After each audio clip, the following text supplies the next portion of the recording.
সূরা ইউসুফের মধ্যে আমার নবী আপনার নবী হযরত ইউসুফ আলাইহিস সালাতু ওয়াস সালামের পুরো গল্পটা এক সূরায় আল্লাহ তাআলা নাজিল করে দিয়েছেন। তার মানে একটা কমপ্লিট সূরা হচ্ছে সূরা ইউসুফ। আয়াত কয়টা বললাম? 111টা। যেই সূরাটাকে বলা হয়েছে আহসানুল কসাস, এই সূরার মধ্যে আল্লাহ সুবহানাহু ওয়া তাআলা অসংখ্য বিষয় রেখেছেন। এর মধ্যে মূল যে কয়েকটি শিক্ষা আজকে আমরা আলোচনা শুনবো ইনশাআল্লাহ তাআলা ধারাবাহিকভাবে, একটু মাথায় সেভ করে নেন যে পুরো সূরার বিষয়বস্তুটা কি। গোটা এই 111টা আয়াতের মাধ্যমে আল্লাহ তাআলা আমাদেরকে কি বার্তা দিচ্ছেন, একটা মেসেজ তো আছে। সেই মেসেজটা কি একটু শুনে নেন। মূলত 10টা বিষয় পুরো সূরার মধ্যে আলোচনা হয়েছে। জোরে বলেন কয়টা? আরো জোরে কয়টা? এবং প্রত্যেকটা বিষয় আপনার আমার জীবনের সাথে জড়িত। জোরে বলেন সুবহানাল্লাহ। 1 নাম্বার, পৃথিবীতে এখানে এমন কোনো মানুষ আছেন আমার মুসল্লি যে হাত তুলে দেখাইবেন যে হুজুর আমার জীবনে কোনো কষ্ট নাই? একজন দেখাইতে পারবেন? কষ্ট ছাড়া কোনো মানুষ? দুনিয়াটা হচ্ছে আমাদের কষ্টের জায়গা, আখিরাতটা হচ্ছে সুখের জায়গা, ঠিক না? তা আল্লাহ বলছেন 1 নম্বরে কোনো কষ্টই স্থায়ী না, কষ্টের পরে সুখ আছে। মেঘ দেখে ডরায়েন না, ভয় পায়েন না, কালো মেঘের আড়ালে সূর্য হাসছে। সুবহানাল্লাহ। 1 নম্বর। 2 নম্বর হচ্ছে আল্লাহর পরিকল্পনা মানুষের পরিকল্পনার চাইতে শ্রেষ্ঠ। আপনার দৃষ্টিতে যেটা মনে হচ্ছে এটা অনেক ভালো, আল্লাহ রাব্বুল আলামিন বলছেন না, এটা তোর জন্য ভালো না, কারণ ইন ফিউচার কোনটা ঘটবে এটা আমি আল্লাহ ছাড়া কেউ জানে না। 2 নম্বর। 3 নম্বর, ধৈর্যের শেষ ফল হচ্ছে সম্মান। যখন কোনো বিষয় আপনি ধৈর্য ধারণ করবেন, আপনি নিজেকে সংবরণ করবেন, দেখবেন শেষ সময় কি হবে? সম্মান হবে। সুবহানাল্লাহ বলেন না? বাংলাদেশে অনেক পীর সাহেব আছেন, অনেক খানকার দরবারের দায়িত্বশীলরা আছেন, সারাক্ষণ খালি ফতোয়াবাজি করেন, অমুকে কাফের, অমুকে ফাউন্ডেশনের টাকা খায়, অমুকে এই করে, অমুকে সেই করে, সারাক্ষণ কালো চশমা দিয়ে খালি কুফুরির ফতোয়া খুঁজে। কথা বলেন না কেন? অনেক স্কলার আছে যাকে কাফের ফতোয়া দেওয়া হয়েছে, একটা কথাও কিন্তু বলে না। কথা বলেন না কেন? আমাকে গালি দিচ্ছে, আমি কোনো কথা বলছি না, ওনাকে গালি দিচ্ছে, উনি কথা বলছে না। এতে করে খেয়াল করে দেখেন, যিনি এগুলো নিয়ে হিংসা করেছে, যেই দরবারের লোক, উনার মান সম্মান সব নষ্ট হচ্ছে। পাবলিক কিন্তু ওই যেই ব্যক্তির সমালোচনা করা হচ্ছে তাকে টেনে নামাচ্ছে না, বরঞ্চ তাকে আরো সম্মানের জায়গা দিচ্ছে। বোঝেন নাই কথা? আপনাকে কেউ আঘাত করেছে, আপনি এই কান দিয়ে ঢোকা এই কান দিয়ে বাইর করে দেন, আমি কোনো কথাই বলবো না, তুই দে আমারে কথা আঘাত দিতে পারিস। আপনাকে কেউ কষ্ট দিয়েছে, আমি কষ্ট মনে করলাম না, আল্লাহর জন্য আমি মেনে নিলাম, দেখবেন বিজয়টা আপনারই হবে। এই জন্য মান সাকাতা ফাকাদ নাজাতা, যে চুপ থাকে সে নিরাপদ থাকে, আল্লাহ তাআলা তাকে সফল কাম করে। সুবহানাল্লাহ বলেন না? ইউসুফ আলাইহিস সালাতু ওয়াস সালামের এই ঘটনা থেকে এখানে কিন্তু সূরা ইউসুফে আল্লাহ তাআলা বলছেন ধৈর্যের শেষ ফলাফলটা হয় কি? সম্মান। ইমানদার কখনো হতাশ হয় না। 4 নাম্বার, ইমানদারের জীবনে হারানোর কোনো ভয় নাই। হয় জিতবো না হয় শিখবো, ভেঙে পড়বো না। হয় জিতবো না হয় শিখবো, হতাশ হবো না, ভেঙে পড়বো না। আমরা এমন কথা কখনো বলবো না যা আমারে দেখে ইচ্ছে হবে না। কে বলেছে হবে না? আপনার ছেলে প্রেসিডেন্ট হইতে পারে, আপনার ছেলে এমপি হতে পারে, আপনার ছেলে বাংলাদেশের বড় শাইখুল হাদিস মুহাদ্দিস হতে পারে। কথা বলেন ঠিক কিনা? আজকে প্রধানমন্ত্রী যে তারেক জিয়া, উনি যে প্রধানমন্ত্রী হয়েছেন, হয়তোবা 70 সালে ওনার বাবা ওই যে প্রেসিডেন্ট জিয়াউর রহমান সাহেব, তিনি হয়তোবা জানতেন না যে আমার ছেলে একদিন প্রেসিডেন্ট হবে, প্রধানমন্ত্রী হবে, জানতেন? তো আপনার ছেলে যে 2050 সালে প্রধানমন্ত্রী হবে না, এর কি গ্যারান্টি আছে? জানেন কে? আরো জোরে কে? তাহলে মুমিন কখনো হতাশ হবেন না। 4 নাম্বার। 5 নাম্বার, পরিবার থেকেও পরীক্ষা আসতে পারে। 6 নাম্বার, ক্ষমতা পেয়েও প্রতিশোধ না নেওয়া, এটা ইউসুফ আলাইহিস সালাতু ওয়াস সালামের থেকে শিক্ষা আছে। জোরে বলেন সুবহানাল্লাহ। 7 নাম্বার, চরিত্র রক্ষা করলে আল্লাহ তাআলা মর্যাদা বাড়ায়া দেন। সুবহানাল্লাহ। একটা গুনাহ আপনি ছেড়ে দিয়েছেন, কার জন্য? আল্লাহর জন্য। মনে হবে সাময়িক ক্ষতি হয়েছে, কিন্তু এর চাইতে 100 কোটি গুণ বেশি আল্লাহ রাব্বুল আলামিন আপনাকে উত্তম যাজা দেবেন। সুবহানাল্লাহ। 8 নাম্বার, সত্য প্রকাশিত হবেই, যতই মানুষ আপনার বিরোধিতা করুক। কি হবে? সত্য প্রকাশিত হবে। আপনার ভাই আপনার ক্ষতি করেছে, আপনার ফ্রেন্ড সার্কেল আপনারে ক্ষতি করেছে, বারবার আপনি মানুষের সামনে চিৎকার করে বলেছেন আমি এই কাজটা করি না, আমাকে ভুল বুঝেন না, সমস্ত মানুষ আপনাকে ভুল বুঝেছে। ঠিকই 17 বছর পরে মানুষজন বলতেছে যে না, উনি চিল্লাইছিল, উনি সত্য বলেছিলেন, আসলে কি ওনাকে অন্যায়ভাবে মারা হয়েছে। কথা বলেন ঠিক কেন? তো সত্য এটা প্রকাশিত হবে। অসত্যের দাপট ক্ষণস্থায়ী, সত্যের দাপট চিরস্থায়ী। সুবহানাল্লাহ বলেন। সবশেষ যে বিষয়টি আছে এই সূরায়, সেটা হচ্ছে আল্লাহ যাকে সম্মান দিতে চান, পৃথিবীর সমস্ত মানুষ মিলে তাকে অপমানিত কেউ করতে পারে না।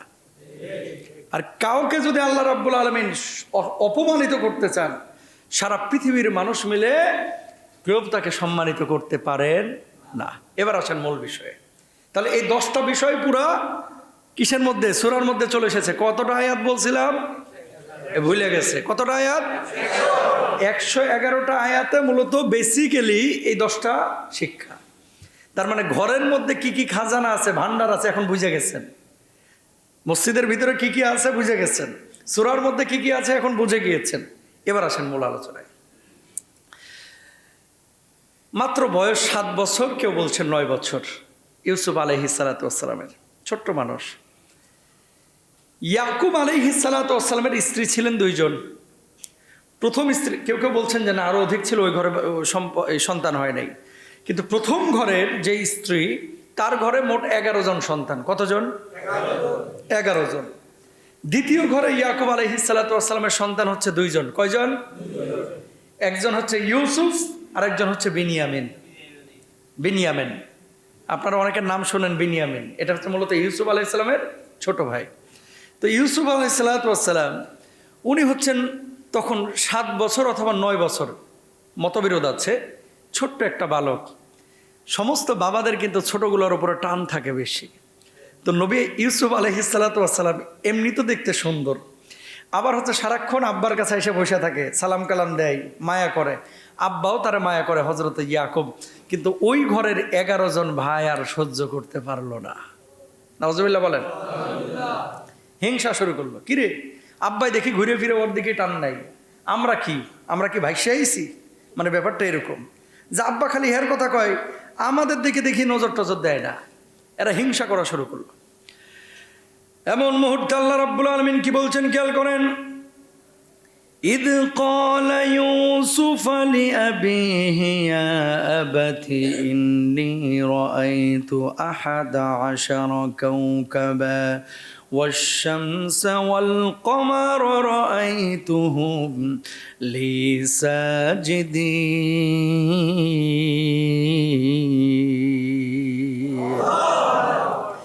রাত্রিবেলায় ঘুমিয়েছেন ইউসুফ, হঠাৎ ঘুমের মধ্যে স্বপ্ন দেখলেন 11টা নক্ষত্র আর চন্দ্র সূর্য একসাথে ইউসুফ আলাইহিস সালাতু ওয়াস সালামকে সিজদা করছে। পরের দিন সকালবেলায় ঘুম থেকে উঠে বলছে, যখন ইউসুফ তার পিতাকে বলল, হে পিতা, আমি 11টি নক্ষত্র, সূর্য এবং চাঁদকে দেখেছি ওদেরকে আমার প্রতি সাজদা অবনত অবস্থায়। আকাশের ওই 11টা নক্ষত্র আর চন্দ্র সূর্য সবাই আমার সামনে সাজদা অবনত হয়ে গেছে। সঙ্গে সঙ্গে ইয়াকুব আলাইহিস সালাতু ওয়াস সালাম বললেন, ও কলিজার টুকরা, বুকের মানিক, ও আমার সন্তান, খবরদার, এই স্বপ্ন তুমি আমার সামনে প্রকাশ করেছো, তোমার বাকি 11 ভাইয়ের কারো সামনে প্রকাশ করো না। জোরে বলেন আল্লাহু আকবার। এজন্যই মুহাদ্দিসিনরা বলেন, ভালো স্বপ্ন দেখলে কারো সামনে বলা যাবে না। বুঝাইতে পারছি? হুজুর নবীরে স্বপ্নে দেখছি। তো ঠিক আছে, দেখছো, আলহামদুলিল্লাহ, খুবই ভালো। নবীজির আকার আকৃতি শয়তান ধারণ করতে পারে না। কেউ যদি আমার নবীকে স্বপ্ন দেখে, সত্যিই সেই নবীকে স্বপ্ন দেখেছে। কিন্তু এমন লোক যদি বলে যে নবীজিকে স্বপ্ন দেখছি, জীবনে নামাজ পড়ে না, মুখে দাড়ি নাই, সুন্নতের কোনো চিন্তা নাই, জানতে হবে ও নবীকে দেখে নাই, ও হয়তো বা খাজা বাবারে দেখছে। কথা কন ঠিক কিনা? নামাজ নাই, রোজা নাই, নবীকে স্বপ্ন দেখবো? জীবনেও সম্ভব না। এমন কিছু মানুষ আছে এরকম, হুজুর নবীজির স্বপ্নে দেখছি। কি দেখলেন? আমার দিকে তাকায় রয়েছে। নবীজি বলে এর দিকে তাকায় রয়েছে। তা আপনি তাকান নাই? কি যেন বলতে চাইলো, পরে গেল গা। তো দেখলে চুপ করে থাকেন, আরেকজনের সামনে বলেন কেন? ও ভাবলাম যে আপনি দরবারের পীর, আপনারা চিনি কত বড় পীর আপনি, জুমার নামাজও আসেন না। বহুত লোক আছে না নাই? হ্যাঁ, আপনি যদি দেখেই থাকেন অবশ্যই এটা গোপন করেন, এটা বলার কিছু নাই, জাহের করার কিছু নাই। এই জন্য ভাইরা আমার, ভালো স্বপ্ন দেখলে কাউকে শেয়ার করবেন না। খারাপ স্বপ্ন যদি দেখেন, ইমাম সাহেবের কাছে আসবেন, খতিব সাহেবের কাছে আসবেন, পরামর্শ চাইবেন, হুজুর আমি এখন কি করব। খারাপ স্বপ্ন দেখেছেন, সাপ আপনার দিকে দৌড়াস, ছাদ থেকে আপনি পড়ে যাচ্ছেন, এমন স্বপ্ন দেখেছেন যেই স্বপ্নের মধ্যে মৃত্যুর বার্তা আছে, এই ধরনের কোনো স্বপ্ন যদি দেখেন, আপনি কিছু দান সদাকা করেন, আল্লাহর কাছে পানা চান, আল্লাহর কাছে মাপ চান। আপনি যদি ডান কাত হয়ে শুয়ে থাকেন, বাম কাত হয়ে যান, ঘুম থেকে জাগ্রত হওয়ার পরে বাম দিকে 3 বার থুথুর মতো নিক্ষেপ করেন, আল্লাহর কাছে দোয়া করেন, আউযু বিল্লাহি মিনাশ শাইতানির রাজিম পড়েন, আল্লাহর কাছে বলেন লা হাওলা ওয়ালা কুওয়াতা ইল্লা বিল্লাহ। এটা হচ্ছে আপনার করণীয় আমল। কিন্তু ভালো স্বপ্ন কাউকে শেয়ার করা যাবে না। স্বপ্ন 2 ধরনের, একটা হচ্ছে আল্লাহর পক্ষ থেকে, একটা হচ্ছে শয়তানের পক্ষ থেকে। আল্লাহর পক্ষ থেকে যে স্বপ্ন হয় এগুলো হচ্ছে সত্য স্বপ্ন, শয়তানের পক্ষ থেকে ওয়াসওয়াসায় যে স্বপ্ন হয় এগুলো হচ্ছে খারাপ স্বপ্ন। এগুলো নিয়ে বেশি পেরেশান হওয়া যাবে না। ইউসুফ আলাইহিস সালাতু ওয়াস সালাম স্বপ্ন দেখলেন, অমনি বাবা বলতেছে, সন্তান এটা আর কাউরে বলিস না, তোর অন্য ভাইদেরকে, কারণ এরা এমনি তোরে সহ্য করতে পারে না, কারণ বেশি আদর করি আমি তোরে। বাস, কি হলো? এবার ভাইরা টার্গেট নিলেন। কি টার্গেট? দেখেন বাবা কি জবাব দিচ্ছেন।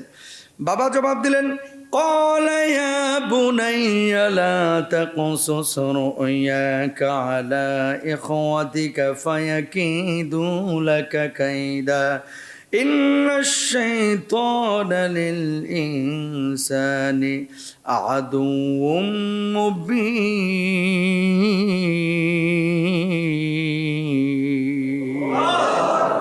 শয়তান আমাদের প্রকাশ্য শত্রু, স্পষ্ট শত্রু।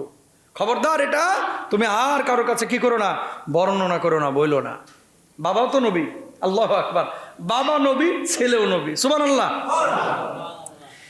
এবার দেখেন এই যে 11 ভাই এরা ষড়যন্ত্র শুরু করলো যে না রে, শুরুর ওপরে তো আব্বার বেশি টান, এটার সাইজ করতে হইব। ভাইয়ের এবার পরামর্শ বসলো 11 ভাই, কি করা যায়? কেউ বলে আরে চল আড়ালের মধ্যে নিয়ে যা, হত্যা করে ফেলি, মেরে ফেলি। কেউ বলে যে না না, মারবো না, চল দূরে কোথাও ঘুরতে নিয়ে যা, নাম করে নিয়ে যা, কূপের মধ্যে ফেলে দিই। আবার কেউ কেউ বলে যে না, এরা নিয়ে যা বনের মধ্যে, বাঘের সামনে ফেলে দিই। কেউ বলে যে না, পানির মধ্যে ফেলে দিই।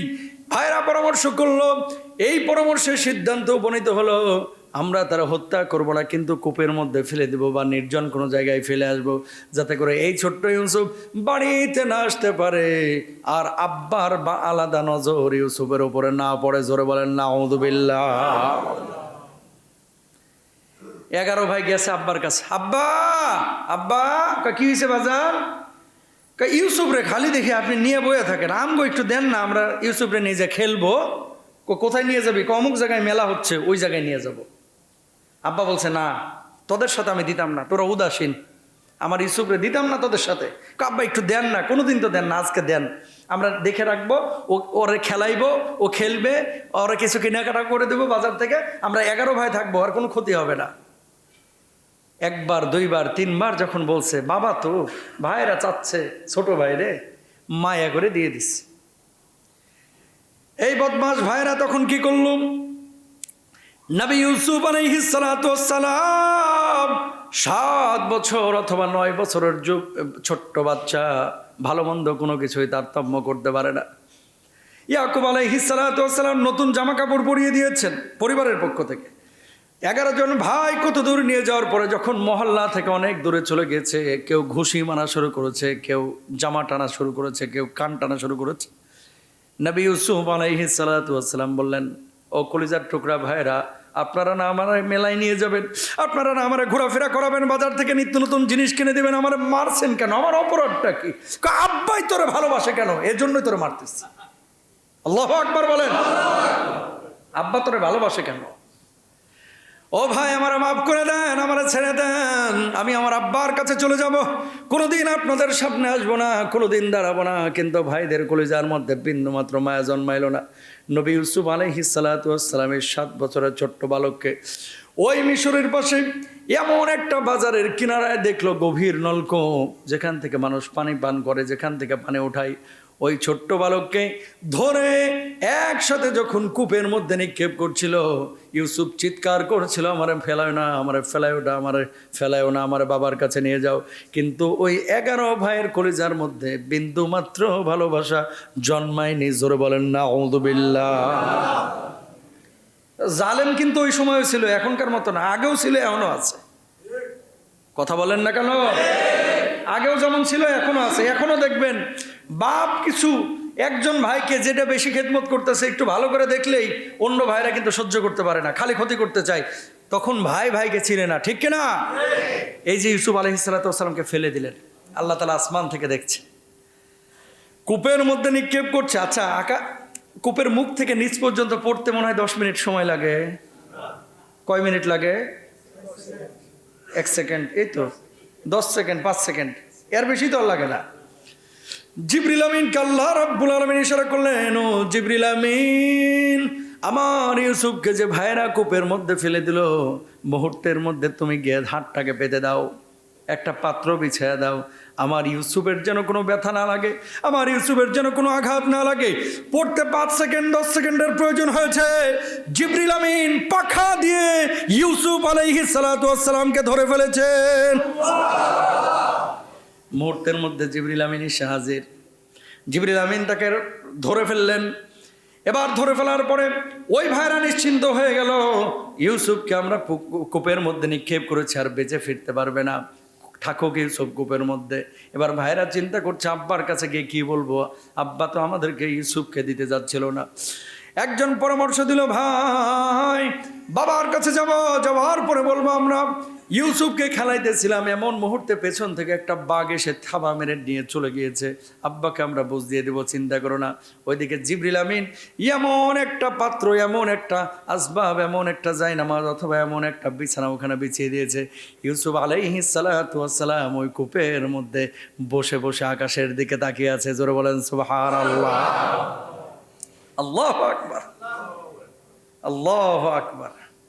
কূপের মধ্যে যখন নিক্ষেপ করা হলো, লা তাকতুলু ইউসুফা ওয়া আলকুহু ফি গায়াবাতিল জুব, তোমরা ইউসুফকে হত্যা করো না, বরং তাকে গভীর কূপে ফেলে দাও। ভাইয়েরা পরামর্শ দিল, ইন্নী লা ইয়াহজুনুনি আন তাযহাবুহু ওয়া আখাফু আন ইয়াকুলাহু যিব, তোমরা তাকে নিয়ে গেলে আমি কষ্ট পাবো, আর আমি আশঙ্কা করি তোমরা সতর্ক থাকলে নেকড়ে খেয়ে ফেলবে। এটা আগেই বলেছিল বাবা। সুবহানাল্লাহ বলেন।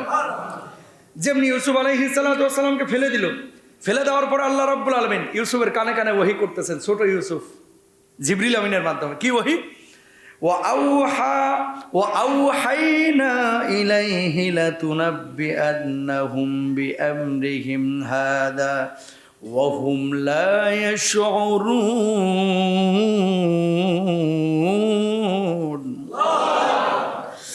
আমি তার কাছে ওহী করলাম, একদিন তুমি তাদের এই কাজের কথা তাদেরকে জানাবে, অথচ তারা তখন তোমাকে চিনতেও পারবে না। তাকবীর। কে বলছেন এই কথা? আল্লাহ। ইউসুফকে কানে কানে বললেন, এটা এই লোকগুলোকে তোমার সামনে দাঁড় করাবো, কিন্তু তারা সেদিন তোমাকে চিনবে না। কে বললেন? কূপের মধ্যে ফেলে দিয়েছে 7 বছর 8 বছরের বাচ্চাকে, খাওন পাইব কই? আল্লাহ তাআলা 2 আঙ্গুলের মধ্যে মধু আর দুধ ঢেলে দিলেন। আঙ্গুল চুষে একটা দিয়ে দুধ বের হয়, আঙ্গুল চুষে আরেকটা দিয়ে জান্নাতি মধু বের হয়। শিক্ষা কি? আল্লাহ যদি কাউরে রক্ষা করে, ও টেনের নিচে পড়েও মরে না। আল্লাহ যদি কাউরে রক্ষা করে, কূপের মধ্যে পড়েও মরে না। সাগরের মধ্যেও আল্লাহ তাআলা 7 দিন 8 দিন ভাষায় রেখে এর কিনারায় ভিড়াইতে পারে। কথা বলেন ঠিক কিনা? তাহলে তাওয়াক্কুলটা ইউসুফ কার উপরে করলো? জিবরিল আমিন দিয়ে আল্লাহ তাআলা ইউসুফকে রক্ষা করলো। এবার ভাইয়েরা আহা বাজার থেকে খাইতে খাইতে যাইতেছে আর বলতেছে, বাপেরে কমু ডাকি। একজনে কইল যে যদি বাগে খাইয়া ফেলছি কই, তাহলে তো আব্বাই কইব খাওয়ার পরে যে জামা কাপড় পরেছিল এডি কো। তো বলছে চল এক কাজ করি, জামা তো আগেই খুলে ফেলাইছি, কূপে ফেলার আগে আবার জামা খুলছে, কূপে ফেলার আগে জামা খুলে এটার ভিতরে কিছু আলগা রক্তের মতো লাগাইছে রং, যাতে করে আব্বারা যায় বুঝাইতে পারে যে আপনার ইউসুফরে খাইয়া ফেলাইছে। এই রংযুক্ত জামা নিয়ে নবী ইয়াকুব আলাইহিস সালাতু ওয়াস সালামের কাছে ভাইরা যখন হাজির হলো, ইয়াকুব আলাইহিস সালাতু ওয়াস সালাম ওই সন্তানদের দিকে তাকায় বললেন, আমার ইউসুফ কই, আমার ইউসুফ কই আব্বা, আপনার ইউসুফকে বাঘে খেয়ে ফেলছে।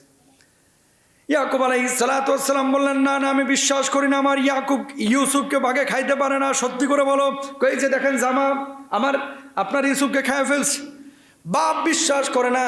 ইয়াকুব আলাইহিস সালাতু ওয়াস সালাম কান্না শুরু করলেন, চোখ দিয়ে দর করে পানি পড়ে। আল্লাহ আল্লাহ আল্লাহ, কোন পরীক্ষায় আমি পড়লাম। ভাইরা যেহেতু স্বীকার করলো না, এইভাবে একদিন না, 2 দিন না, 3 দিন না, বেশ কয়েক মাস অতিবাহিত হয়ে গেল। কিন্তু ইয়াকুব আলাইহিস সালাতু ওয়াস সালাম নবী ইউসুফের খবর আর পাইলেন না। চোখগুলো কাঁদতে কাঁদতে সাদা হয়ে গেল। কেউ কেউ বলেন ওই শোকে নবী ইয়াকুব আলাইহিস সালাতু ওয়াস সালাম অন্ধ পর্যন্ত হয়ে গেছিলেন, দৃষ্টিশক্তি হারায় ফেলছিলেন। জোরে বলেন আল্লাহু আকবার। এদিকে চলে গেল, বাপরে বুঝ দিচ্ছে, বাপ কান্না করতেছে। ভাইরা কত বড় জালেম চিন্তা করেন, কত বড় জালেম, তাও স্বীকার করলো না। মিশর থেকে একটা বাণিজ্য কাফেলা আসছে, পানি খাবে, যেহেতু মরু এলাকা, পানি খাওয়ার জন্য এখন কূপে বালতি ফেলতে হবে। যেমনি কূপে বালতিটা ফেলছে, অমনি ইউসুফকে তুলে জিবরিল আমিন বালতির উপরে বসায় দিচ্ছে। সুবহানাল্লাহ বলেন। রাখে আল্লাহ মারে, রাখে আল্লাহ মারে। বালতি এবার টাইনে তুলতেছে, তো কূপের নিচে অন্ধকার, ওখানে তার বাতি নাই, কারেন্ট নাই।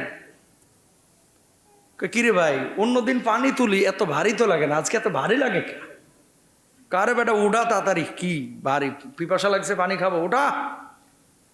উঠায় দেখে যেন আকাশের চাঁদ বালতির মধ্যে বসে রয়েছে। ইউসুফ নবী সুন্দর না, ছোট বাচ্চা, টাকা হাসতেছে। সুবহানাল্লাহ। ওরা চিন্তা করছে কি, কোনো বাচ্চা মনে হয় বাইরে থেকে এসে ধাপ করে পড়িয়া ওই ঝুলেছিল, বালতি নামাইছি, বালতির উপরে উঠে গেছে। ওদের ধারণা এটা, ও তো আর জানে না এটা হচ্ছে পরবর্তী নবী ইউসুফ আলাইহিস সালাতু ওয়াস সালাম। সুবহানাল্লাহ। তখন মানুষ কেনা বেচা হইতো, এবার একটা আর একটা পরামর্শ দিচ্ছে, দোস্ত এটারে নিয়ে যাইগা বাড়িতে। কয় না, এটারে বাজারে বেচমু। কয় যেহেতু সুন্দর, নাদুস নুদুস, চেহারা সুরত ভালো, এটারে বাজারে নিয়ে গেলে দামটা ভালো পাবো। উঠাইছে বাজারে মিশরের। এখন এটার দাম তুলছে যে 1 পাল্লাই এই বাচ্চা, আর 1 পাল্লাই হচ্ছে মুদ্রা।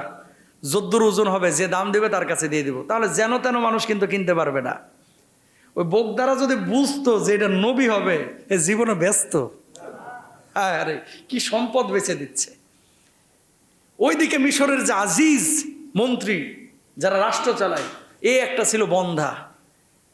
এবার খোঁজ লাগাইছে যে এখানে কিছু মানে দেখ বাচ্চা টাচ্চা আছে কি কেনাকাটা। তখন বাচ্চা কেনাকাটা হইতো, বেচা কেনা হইতো আর কি। যাওয়ার পরেই বাচ্চারে কিনছে। বাচ্চা কেনার পরে ইউসুফকে নিয়ে যাওয়া হলো তার বাড়ির মধ্যে। নেওয়ার পরে ওই আজিজে মিশরের স্ত্রী ইউসুফ আলাইহিস সালাতু ওয়াস সালামকে দেখার পরে, ছোট্ট বাচ্চাকে দেখার পরে বললেন, না না না, এই বাচ্চাকে আর হাতছাড়া করব না। যেহেতু আমাদের রব আমাদেরকে সন্তান দেয় নাই, এই বাচ্চাকে আজকে থেকে আমরা সন্তানের মতো লালন পালন করব। আর আল্লাহ রাব্বুল আলামিনের পরিকল্পনা দেখেন, একটা দরিদ্র ফ্যামিলি থেকে, গরিব ফ্যামিলি থেকে আল্লাহ রাব্বুল আলামিন ইউসুফকে আজিজে মিশরের বাড়িতে থাকার ব্যবস্থা করে দিলেন। জোরে বলেন সুবহানাল্লাহ। বেচে দিল কার কাছে? আজিজে মিশরের কাছে। ছোট বাচ্চা খেলে হাসে, এই সেই হচ্ছে, চলছে, ভালোই চলছিল। ইউসুফ আলাইহিস সালাতু ওয়াস সালাম এমন একটা বয়সে পরিণত হলেন, যেই সময় ইউসুফ আলাইহিস সালাতু ওয়াস সালাম প্রাপ্তবয়স্ক হলেন, যৌবনে পদার্পণ করলেন।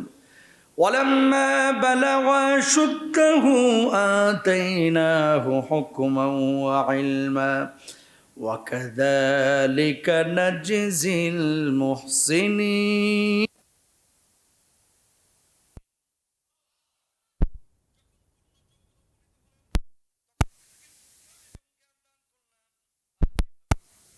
কর্মশীলদের প্রতিদান দিয়ে থাকে। খেয়াল করেন, আল্লাহ রাব্বুল আলামিন ইউসুফ আলাইহিস সালাতু ওয়াস সালামকে জ্ঞান দিলেন, প্রজ্ঞা দিলেন।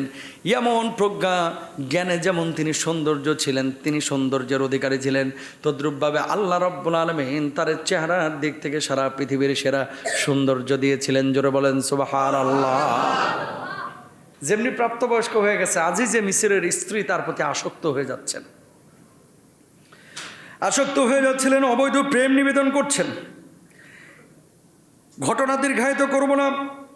জুলাইখার কথা আপনারা সকলে জানেন। জুলাইখা যখন বাড়ির মধ্যে ছিল তাকে প্রেম নিবেদনের জন্য আহ্বান করেছিল ইউসুফ আলাইহিস সালাতু ওয়াস সালাম।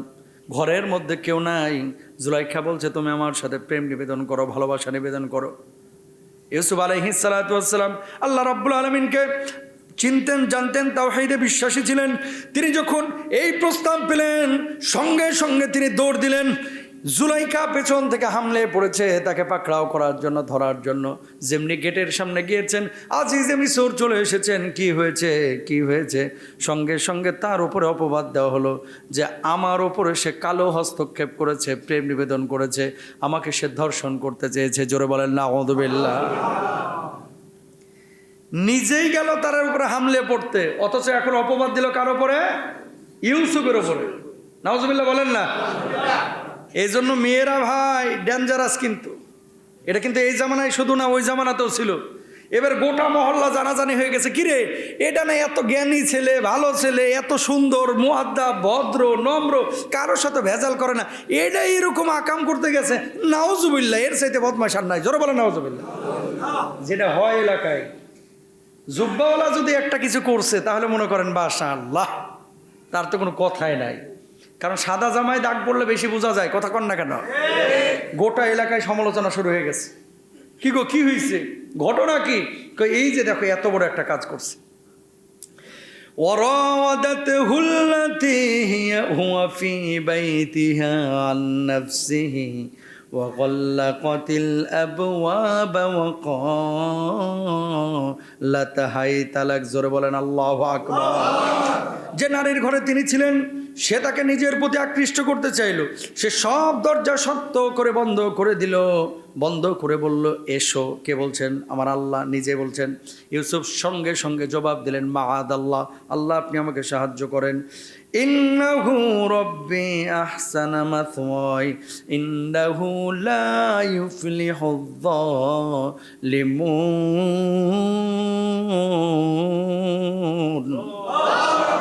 আমার প্রতিপালক আমাকে সম্মান দিয়েছেন, নিশ্চয় জালিমরা কখনো সফল কাম হয় না। আল্লাহু আকবার বলেন। ওয়ালাকাদ হাম্মাত বিহি ওয়া হাম্মা বিহা লাউলা আররা বুরহান রাব্বি। সে তো ইউসুফকে কামনা করেছিল, আর যদি ইউসুফ তার প্রতিপালকের প্রমাণ না দেখতেন তবে তিনিও তার দিকে ঝুঁকে পড়তেন। জোরে বলেন নাউযুবিল্লাহ। মানে আল্লাহর ভয় যদি না থাকতো তাহলে ওই অবস্থায় হয়তো বা ইউসুফ জুলাইখার প্রতি ঝুঁকে পড়তো। এটা আমার কথা না, আমার আল্লাহর কথা। দরজার দিকে দৌড় দিছে। ওয়াস্তাবা কালবাবা ওয়াকাদ্দাত কামিসুহু। খেয়াল করেন, ওয়াকাদ্দাত কামিসুহু মিন দুবুর। মানুষজন জমা হইলো, আজিজে মিসর জমা হইলো, বলতেছে এই ইউসুফ তুমি আমার বউয়ের দিকে হাত দিছো, হাত বাড়াইছো, তুমি ওকে কামনা করেছো? কয় না না না না, উনি মিথ্যা কথা বলছে, উনি আমার দিকে কামনা করছে, উনি মিথ্যা বলছে। কয় প্রমাণ কি? মানুষজন একত্রিত হইলো। কয় পেছন দিক থেকে যদি ছেঁড়া থাকে তাহলে যে ইউসুফ সত্যবাদী, আর যদি সামনে ছেঁড়া থাকে তাহলে ওই মহিলা সত্যবাদী, জুলাইখা সত্যবাদী। আল্লাহর কি লীলা দেখেন। সবাই পাঞ্জাবি খেয়াল করলো, জামা খেয়াল করে দেখে, কারণ খামসা তো পিছন থেকে মারে, সামনে থেকে না। সামনে থেকে তো মারবে হচ্ছে ইউসুফ। তো ইউসুফ তো আর নিজের পেছন নিজে ছিঁড়তে পারবে না, পারবে? দেখি প্রমাণ হয়ে গেছে যে জুলাইখা আসলে এটার মূল অপরাধী। কিন্তু যেহেতু রাষ্ট্র ক্ষমতায় তারা কিচ্ছু করতে পারে না, দোষ সব হুজুর গো। কথা কন না কেন? সব দোষ কার? সব দোষ হুজুর। বাংলাদেশে একটা ষড়যন্ত্র চলছে ভাই।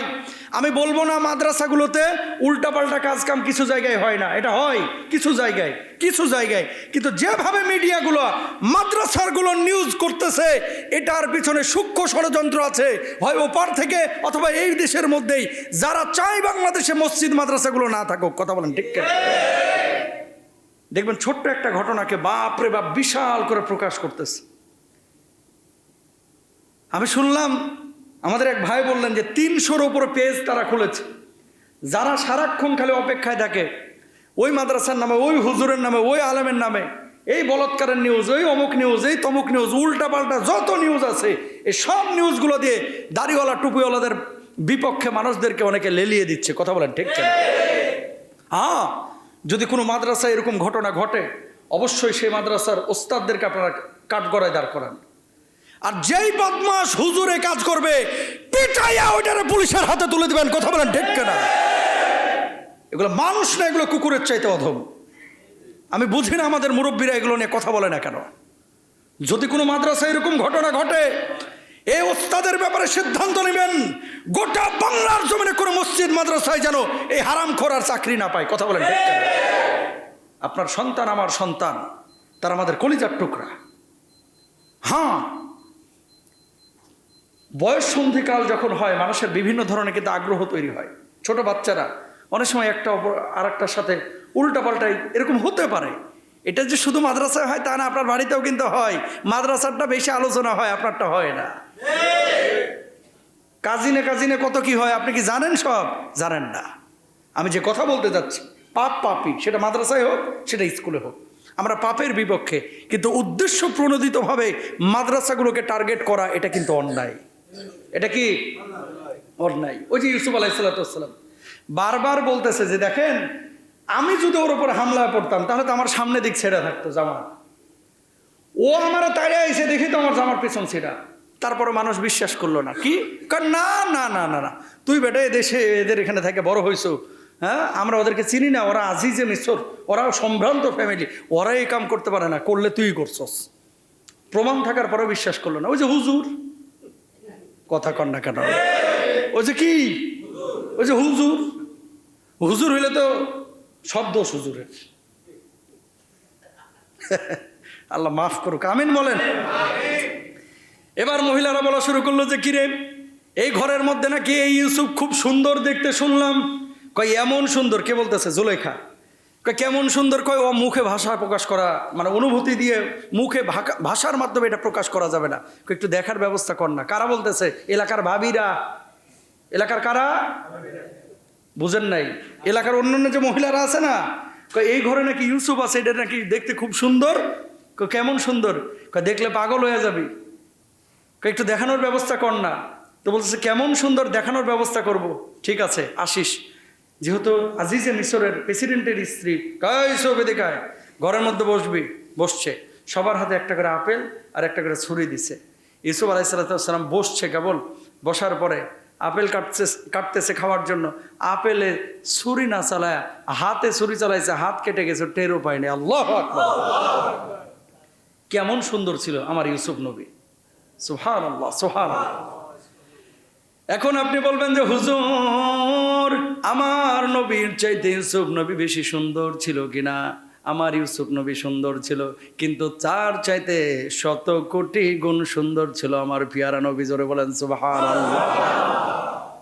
আবার নবীজির দিকে সাহাবীরা যখন তাকায় থাকতেন, অপলক দৃষ্টিতে তাকায় থাকতেন। আকাশের পূর্ণিমার চাঁদের দিকে তাকাচ্ছেন একজন সাহাবী, আমার নবীর মুখের দিকে তাকাচ্ছেন, কম্পেয়ার করছেন কে বেশি সুন্দর, পূর্ণিমার চাঁদটা নাকি আমার মায়ের নবীটা? তিনি বললেন, পূর্ণিমার চাঁদের মধ্যে খুঁত থাকতে পারে, আমার নবীর চেহারার মধ্যে কোনো খুঁত নাই। যার চেহারার দিকে তাকাইলে তাকায় থাকতে মন চাইতো, যার হাতটা মানুষ ধরলে আর হাতটা ছাড়তে চাইতো না, যার শরীরের পাশে বসলে আলাদা একটা জান্নাতি ঘ্রাণ বাইর হইত। আল্লাহু আকবার! আমার নবী ছিলেন এত সুন্দর। আবার কয়েকদিন পরে একই ঘটনা, ওই ঘটনা আবার টেনে নিয়ে এসেছে। ইউসুফ, তোমার তো শাস্তি পেতেই হবে, কারণ তুমি আমার বউয়ের দিকে হাত বাড়াইছিলা। কি শাস্তি? কয় জেলে যাও। জেলের মধ্যে আবদ্ধ করা হইল 1 বছর না 2 বছর না, আমার ইউসুফ নবীকে প্রায় 7 থেকে 9 বছর জেলের মধ্যে বন্দি করে রেখেছিল। জোরে বলেন না আউযুবিল্লাহ। জেলের মধ্যে যখন দিয়ে দিছে, দেওয়ার পরে সাথে আরো 2 জন গেছে ওই জেলখানাতে 2 জন যখন গেছে, যাওয়ার পরে দেখলো যে ইউসুফ এই জেলের মধ্যে। 2 জন যাওয়ার পরে 2 জনই স্বপ্ন দেখছে। ইউসুফ আলাইহিসসালাতু ওয়াসসালাম ওয়াদাখালা মাহু সিজনা ফাতায়ান, তার সঙ্গে কারো আরো 2 জন যুবক গেল। নাব্বিনা বিতাউইলিহি ইন্না নারাকা মিনাল মুহসিনিন। একজন স্বপ্ন দেখলো যে আমি আঙ্গুর চেপে মদ তৈরি করতেছি। আঙ্গুরের রস দিয়ে কিন্তু মদ হয়, জানেন তো? এটা আঙ্গুর টিপে টিপে কি করতেছে? মদ তৈরি করতেছে। একজন স্বপ্ন দেখলো। আর আরেকজন স্বপ্ন দেখলো যে আমার মাথায় রুটি আর পাখিরা তা খাচ্ছে। ইউসুফ আলাইহিসসালাতু ওয়াসসালামের কাছে বললো, এই ইউসুফ, শুনছি তুমি ভালো মানুষ, অনেক জ্ঞান রাখো, এই স্বপ্নের ব্যাখ্যা কি বলো? কোথায়? জেলখানায়। ইউসুফ আলাইহিস সালাতু ওয়াস সালামের জবাবটা কি?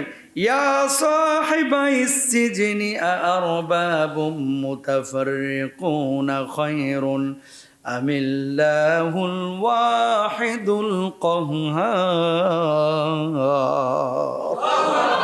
হে কারাগারের দুই সাথী, অনেক প্রভু কি ভালো নাকি একক পরাক্রমশালী আল্লাহ? একক আল্লাহই ভালো। জোরে বলেন সুবহানাল্লাহ। তার মানে কি? দুনিয়াতেও দাওয়াত, এই মানে কবরে যতক্ষণ না যাচ্ছেন, জেলখানায় থাকেন, হোটেলে থাকেন, রিসোর্টে থাকেন, অফিসে থাকেন, মসজিদে থাকেন, যেখানেই থাকবেন মুসলমানের ইন্টেনশন হচ্ছে আল্লাহর দাওয়াত দেওয়া, ইসলামের দাওয়াত দেওয়া। জোরে বলেন সুবহানাল্লাহ। ওই যে জেলখানায় দুইজন গিয়েছিল, এখানে ইউসুফ নবীর দাওয়াত দেওয়ার কোনো দরকার ছিল? স্বপ্নের ব্যাখ্যা জিজ্ঞেস করছে, ব্যাখ্যা বলে দিবেন, তাহলেই তো দাওয়াত শেষ। ইউসুফ নবী দাওয়াতটা দিলেন প্রথমে কি, যে দেখো অনেক আল্লাহকে না মাইনে তুমি এক আল্লাহকে মানো, যার উপরে আমরা ঈমান এনেছি। প্রথমে দাওয়াতটা দিলেন। তারপরে এবার দুই বন্দির স্বপ্নের ব্যাখ্যা নবী ইউসুফ আলাইহিস সালাতু ওয়াস সালাম করছেন। তিনি বললেন, প্রথম ব্যক্তি বাদশার পানীয় পরিবেশনকারী হবে, আর দ্বিতীয় ব্যক্তিকে মৃত্যুদণ্ড দেওয়া হবে। ওই যে আঙ্গুর থেকে মদ বানাইতেছিল, ও হচ্ছে বাদশার পানি সরবরাহ করবে। আর দ্বিতীয় ব্যক্তি যার উপর থেকে যার মাথা থেকে রুটি খাচ্ছিল, এর মৃত্যুদণ্ড কার্যকর হবে। এটা পরবর্তীতে তাই হয়েছিল। জোরে বলেন আল্লাহু আকবার। কয়েক বছর পরে এবার ওই ব্যক্তি, কার? ওই যে মদ যে বানাইতেছিল, ওর জামিনে মুক্তি হইল। কিসে? জামিনে মুক্তি, জেলখানা থেকে ছেড়ে দেওয়া হলো। ইউসুফ নবীকে এবার বলতেছে, তুমি আমার বড্ড উপকার করেছিলা, তোমার কি কোনো উপকার করতে পারি? আমার কোনো উপকার করা লাগবে না, তুমি যে মালিকের কাছে কাজ করো ওই বাদশাকে আমার কথাটা একটু বইলো, যদি তার মায়া হয় আমার একটু ছাইড়া দিবে। ওই বেচারা জেলখানা থেকে বের হওয়ার পরে ভুলে গেছে কার কথা? ইউসুফ নবীর। কারণ জেলের মধ্যে তো বন্ধু ছিল ইউসুফ, এখন তো বাইরে বন্ধুর অভাব নাই। বিপদে ঠিকই আসল বন্ধুরে মনে পড়ে, সুখে থাকলে আর মনে পড়ে না। মরার দিনে হুজুর দাওয়াত পায়, বিয়ের দিনে হুজুর দাওয়াত পায় না। কথা কন না কেন? এলাকায় মরলে হুজুর দাওয়াত পায়, খতিব দাওয়াত পায়, কিন্তু বিয়ের দিন দাওয়াত পায় না। ওই সেম জিনিস, যার জন্য সিন্নি খাইলি মোল্লা চিনলি না। ইউসুফ নবী জেলখানার মধ্যে যারা এতদিন হেল্প করলো, খেদমত করলো, ওরা খালি বলছে যে তুই বাইর হয়ে, যেহেতু আমার আইনজীবী নাই, আমার তো কোনো উকিল টুকিল নাই, আমার কোনো আত্মীয় স্বজনও নাই, আমি তো মুসাফির, পালক পুত্র, মানে পালক সন্তানে এই এরিয়ায়, তো তুই যে একটু মালিকরে বলিস যে জেল তো অনেক খাটাইলেন, এবার একটু আমার সাইডা দেন, আমি নির্দোষ। ও যায় ভুলে গেছে। অনেকদিন পরে বাদশাহ একটা স্বপ্ন দেখছে। কি স্বপ্ন? বাদশাহ স্বপ্ন দেখছে, খেয়াল করেন কিভাবে আল্লাহ তাআলা এই মানে রাষ্ট্রনায়ক বানাইলেন। বাদশাহ স্বপ্ন দেখলেন যে 7টা মোটা গাভী, চিকন 7টা গাভীকে খেয়ে ফেলছে, আর কিছু শুকনা শীষ, কিছু সবুজ শীষ। বাদশাহ এই স্বপ্ন দেখার পরে স্বপ্ন ব্যাখ্যাটা জানার জন্য একেবারে পাগলের মতো হয়ে গেছে। কে? মিশরের বাদশাহ। এবার গোটা রাজ্যে খবর লাগালো, এই স্বপ্নের ব্যাখ্যা কেউ তোমরা করতে পারবা কিনা? কেউ স্বপ্নের ব্যাখ্যা করতে পারে না, কেউ পারে না। ওই যে ভদ্রলোক যে জেলের মধ্যে ছিল, এবার এর কথা ইউসুফ আলাইহিস সালাতু ওয়াস সালামের কথা মনে পড়ছে যে এই স্বপ্নের ব্যাখ্যা তো একজন করতে পারে, সেটা হচ্ছে ইউসুফ। সঙ্গে সঙ্গে ওই বাদশাকে বললেন, আমার কাছে একজন লোক আছে আমার সন্ধানে, যে লোকের কাছে গেলে আপনার স্বপ্নের সুস্পষ্ট ব্যাখ্যা করতে পারবে। কয়, কে সেই লোক? কয়, তার নাম হচ্ছে ইউসুফ, যে অনেক দিন ধরে জেল খাটতেছে। কয়, স্বপ্নের ব্যাখ্যাটা জানে আয়, যদি ভালো ব্যাখ্যা করতে পারে ওর জেল থেকে আমি বাইর করে ফেলবো। আল্লাহু আকবার। তো ইউসুফ আলাইহিস সালাতু ওয়াস সালামের কাছে গেছে। ইউসুফ নবী বলছে, প্রথম 7 বছর ওই যে 7টা গাভী, 7 গাভীকে খেয়ে ফেলছে। এর মানে হচ্ছে প্রথম 7 বছর প্রচুর ফসল হবে, এরপরের 7 বছর প্রচুর দুর্ভিক্ষ হবে, এরপরে আবার 1-2 বছর খুব ফসল টসল হবে, মানুষ স্বচ্ছন্দে থাকবে, সুখে শান্তিতে থাকবে। ব্যাখ্যা এটা করে দিয়েছেন। আসার পরে বলল যে এটা ব্যাখ্যা করেছে এবং সম্পদ কিছু জমিয়ে রাখতে বলেছে, যাতে করে দুর্ভিক্ষের বছরগুলোতে কি করতে পারে? খাইতে পারে। বাদশাহ শোনার পরে বেটা সঙ্গে সঙ্গে, মানে বাদশাহ শোনার পরে বলতেছে, এই বেটা তুই তাড়াতাড়ি ওরা নিয়ে আয়, ও হচ্ছে জেলখানায় থাকার মানুষ না, ও হচ্ছে আমার রাজত্বের সর্বোচ্চ পদে অধিষ্ঠিত হওয়ার কথা। যে এমন ব্যাখ্যা করতে পারে যেন তেন ব্যক্তি না, এর ভিতরে আলাদা মাল আছে। ও খালি দরবার নিয়ে বসে থাকে না, ও খালি খানকায় পীরগিরি করে না, খালি হেলিকপ্টারে ঘুরে না, ও আসল জিনিসই কথা বলে ডেকে না, যে মানুষের জন্য কাজ করে, বন্যায় কাজ করে, মানুষের উপকারে কাজ করে। শুনেন, একবারে সুস্পষ্ট কথা, এখানে এতগুলো মিডিয়া আছে,